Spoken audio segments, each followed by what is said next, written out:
Hey, what's up everybody? Rob Boss here from Boss Management, bringing you another episode of the Indie Music Money podcast. So in this episode, I'm mostly going to be talking about setting up your music business and what your business mindset should be as you're starting out your music career. So I have a lot of notes that I want to go over here, so I'll be pretty much just reading off of that. So there are 8 main topics I'm going to cover today. The first one is how to build your music business for $0.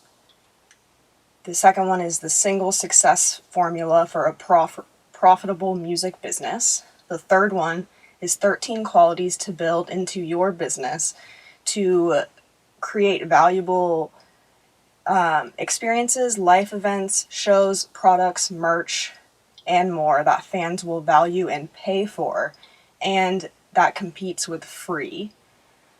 The fourth thing is going to be 7 strategies that you can implement to maximize the amount of money you make. The fifth thing is 3 parts of every music business transaction that affect how much money you can make. The sixth thing is how to segment your audience into 3 tiers of customers and how to maximize fan-based revenue in everything you do. The seventh thing is how to strategically use middlemen to minimize costs and maximize your cut. And the last thing is going to be how and why to form a music business so you can limit your liability, create ground rules for your business, and manage the money you make. Okay, so that's a lot of stuff to cover. So the first one is going to be how to start a music business for $0. So this is just as you're getting started. So I'm going to suggest certain products and services that you can use. But once you're making more and you want to switch to something that might have more to offer for you, you definitely should switch over whenever you want. So this is pretty much just when you're starting out. So for your digital audio workstation, which is your sound editing software, you can use GarageBand, which comes on your Mac. And then you can get worldwide music distribution digitally on streaming services through services like RouteNote. And then you can make, sell, and ship products and merch for $0 using print on demand sites such as District Lines, Spreadshirt, Zazzle, and Cafe Press. You can sell CDs, DVDs, and vinyls for $0 up front, which is using a print on-demand service such as CreateSpace. You can create a website for free using something like Wix, Blogger.com, or WordPress. You can use to make graphics and some video editing software. You can use things such as Canva and GIMP. And then for video footage clips, if you're searching for royalty-free clips you can use for your own content, you can use the Creative Commons search page, and that's going to be search.creativecommons.org. And then when you're searching their content, just click for commercial use and it'll filter out everything you can't use. Then the next thing is that you can stream your live shows for free. You can stream your shows or events for free using like Facebook Live, Instagram Live, or YouTube Live. You can raise money for $0 through crowdfunding sites such as Patreon, Kickstarter. I use something called Buy Me a Coffee. Then the next thing, income from the ad share of your music and videos on YouTube. So you can start getting your income from the ad share on YouTube using a site called Orpheum. It's definitely Orpheum. Okay, sound recording royalties, so you can get those for free. It's free to register on Sound Exchange, and they help you get the mechanical royalties. Affiliate sales, so you can get an income from your fans and others selling your product. And there's plenty of sites you can use to set that up. You can market your music for $0, and we'll talk about that in a different podcast, because that's a lot. And you can create your business for $0, so you can register as a sole proprietorship, and that's $0 in the US. So the next thing is the only success formula that you need to know, and that's going to be how much you make minus how much you spend is equal to how much you keep. So what you should try to do here is boost what you can make, which is what we're talking about with this podcast. The next thing is reduce what you spend, and then keep more by limiting your taxes. So we'll talk about all of that later. So the next thing is going to be 13 qualities a music business should have to maximize revenue and compete with free. So these are things that you can put out that are actually going to, have people pay, but it's going to give them value. So fans are willing to pay for these 13 things because they provide value, connection, and loyalty. So the first thing is live experiences. So live music it's raw, and it creates a connection between who's performing and who's watching you. And so people definitely have a trend right now where they're setting up crowdfunding sites where people pay monthly to see their live stream concerts. But you do need to do more than just the live shows themselves. But we'll talk about that more as well.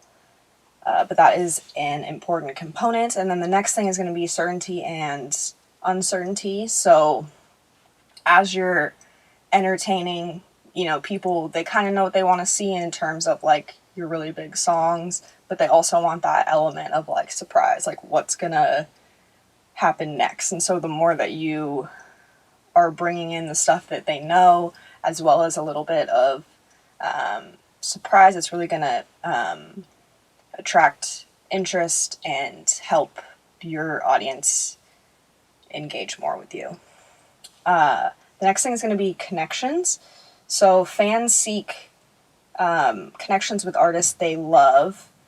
So you can grow on this by speaking directly to your audience through commonalities that you share with them. So that can be more than just music, right? That can be a shared interest, shared belief system, shared philosophy, location, way of life, anything like that.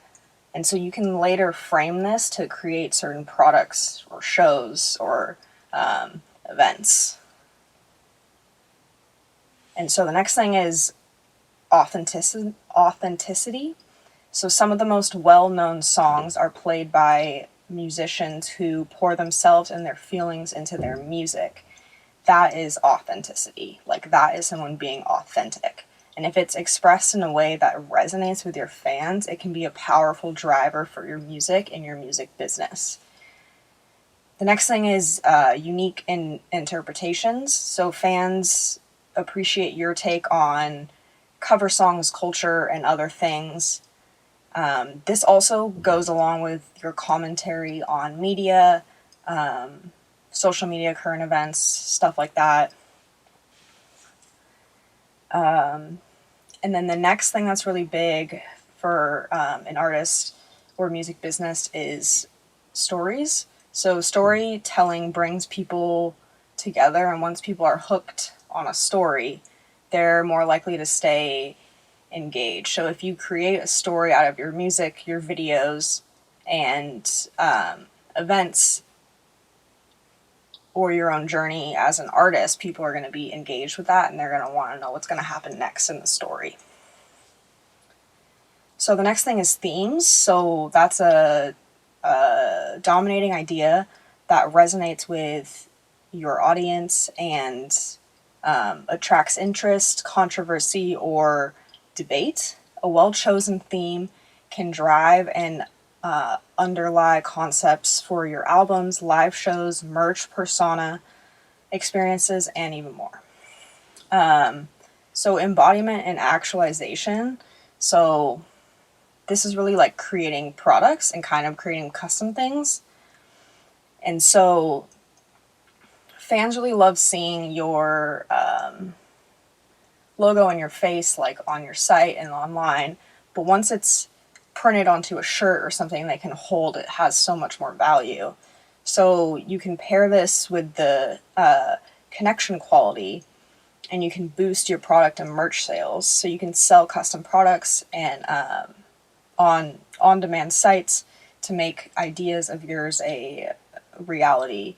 It can also be more than just merch, so you can turn event ideas into real experiences. So the next quality is going to be personalization or customized products. So a song, which could be like a custom song that's written for a wedding or a specific couple. You can also autograph merch to make it more valuable and customized for the person that's buying it. The next thing is rare products and experiences. So you can create a limited edition products or one-of-a-kind merch. I know one of the first bands I booked, Magic Giant, they do a camping trip. I don't know if they do it every year, but it's pretty cool. They like sing around the campfire and stuff. It's a whole experience, and they're really the only band that I know that's doing that. And so it's kind of just like creating something, and it really fits with their brand. So it's like you find something that works with your brand and you kind of just go with it. Let's see. The next thing is accessibility and findable products, entertainment and experiences. So accessibility means you can charge a premium for anything you can bring within reach of your customers.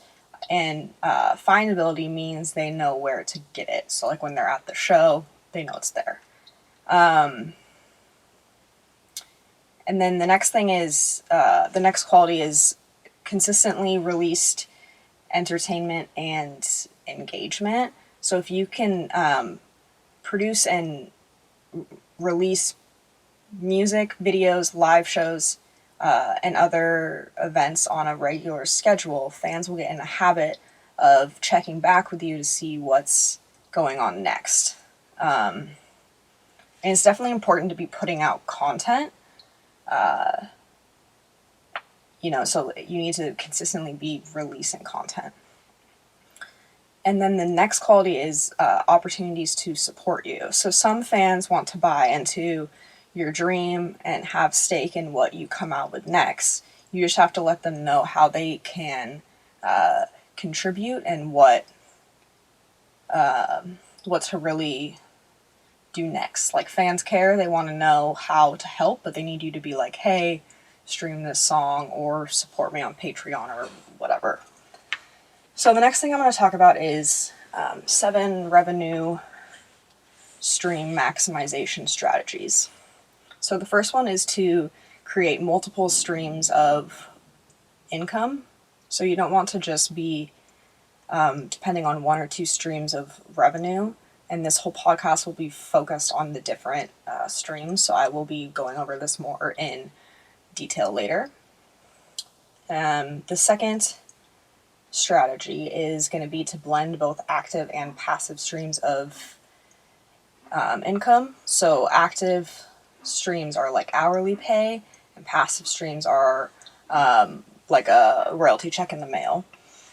The third strategy is to layer inconsistent income streams on top of consistent, stable income streams. So a mixture of the stable and the irregular income create a consistent income. So the next strategy is to stack parallel streams of income. So many income streams can be done in parallel. For an example, when you go to a live show, you make money from selling tickets, selling albums, selling merch, selling a record of the show. You can sell access to the live stream of the show. You can sell the live stream video after it's recorded, and then you can get royalties by turning in the set list to your PRO.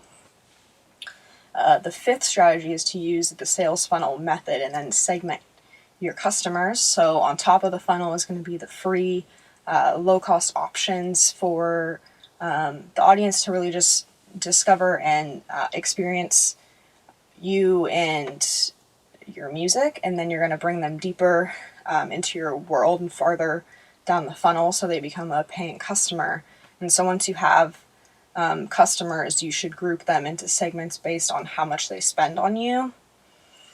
And we'll go over those three in a little bit. The sixth strategy is to boost your income from successful revenue sources. So successful businesses know what's working for them and what's not. So they know where their revenue is coming from and they're focused on that. So you need to have good metrics so you can track this and you can know what's working for you and what's not. And then the last strategy is to focus on developing your business customers on your fan base, or your fan base when starting your business. So some businesses sell directly to consumers and some focus on selling to business customers. And so most focus on one type and never develop the other. Traditionally, the music business can develop a fan base or provide services to businesses that use music. So each one opens up a different income stream requiring different activities. So knowing up front which one you want to develop first will help you decide where to put your time and your resources. Okay, so the next segment I'm going to talk about is the 3 parts of every money transaction that affect how much money you make. So the first part is the customer.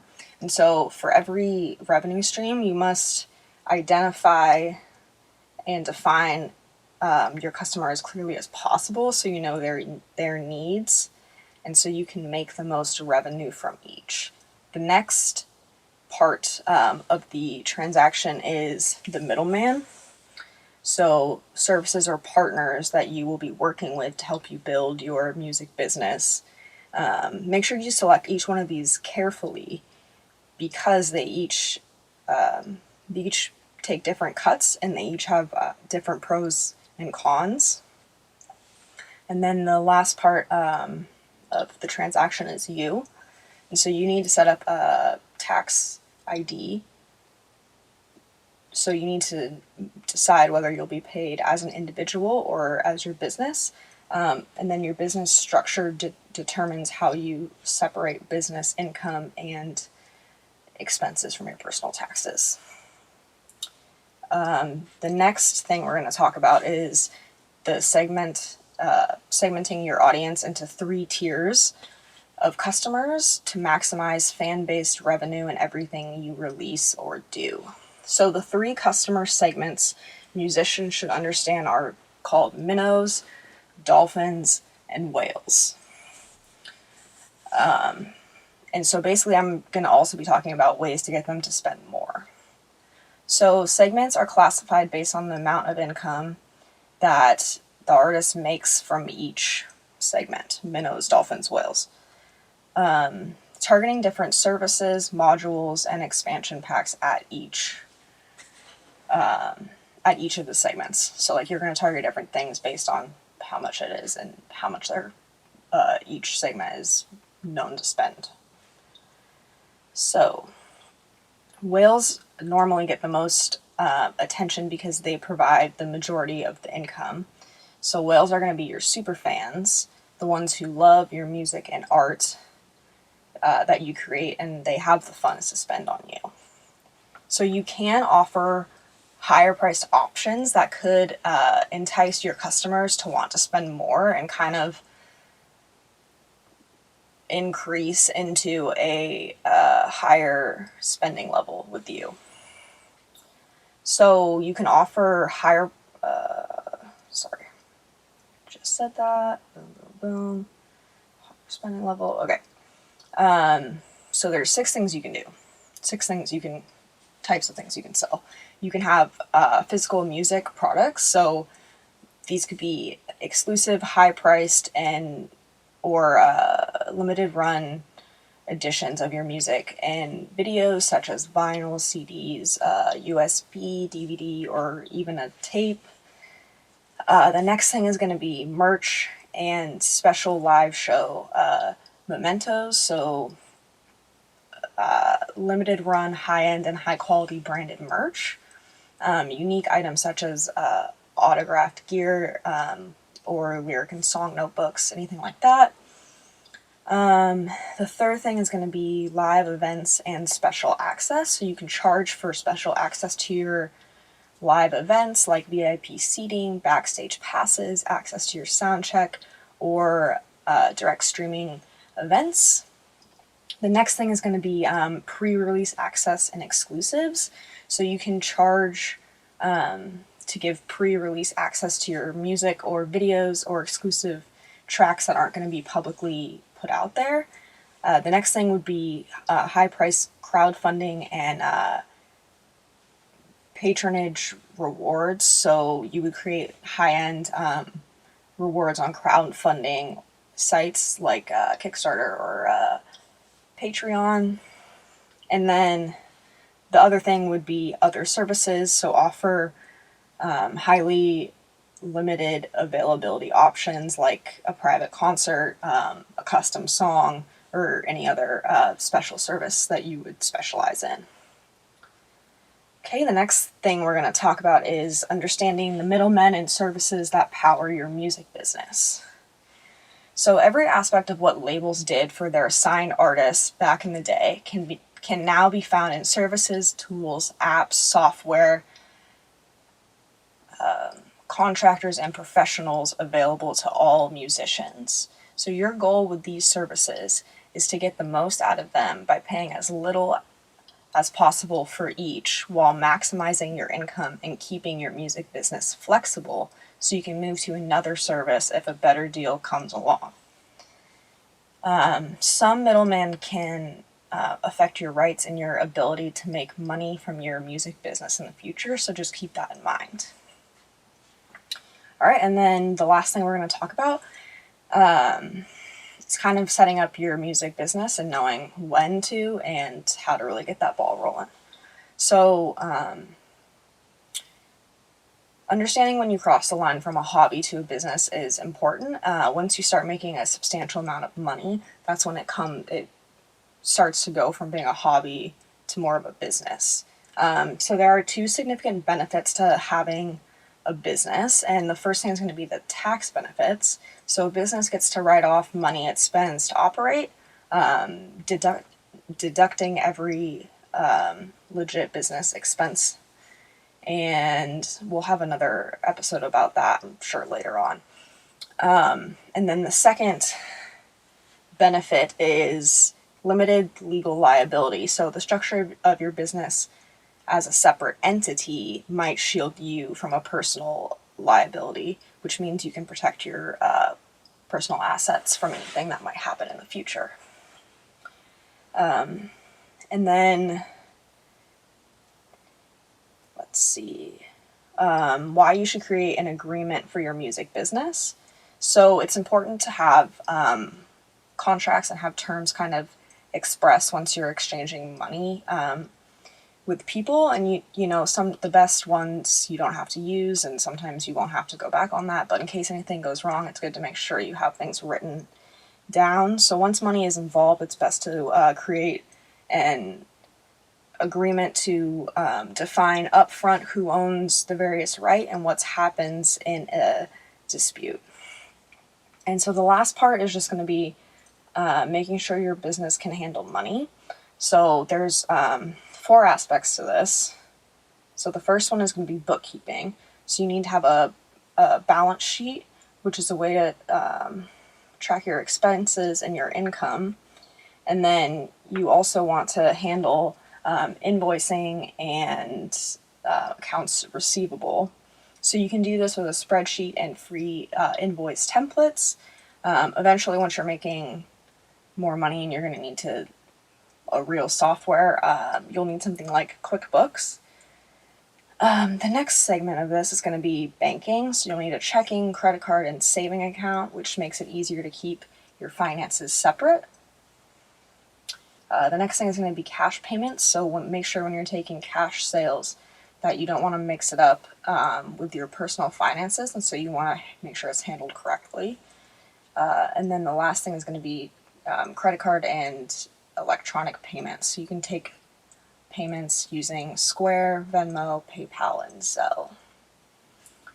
So that was everything for setting up your music business and your music business mindset.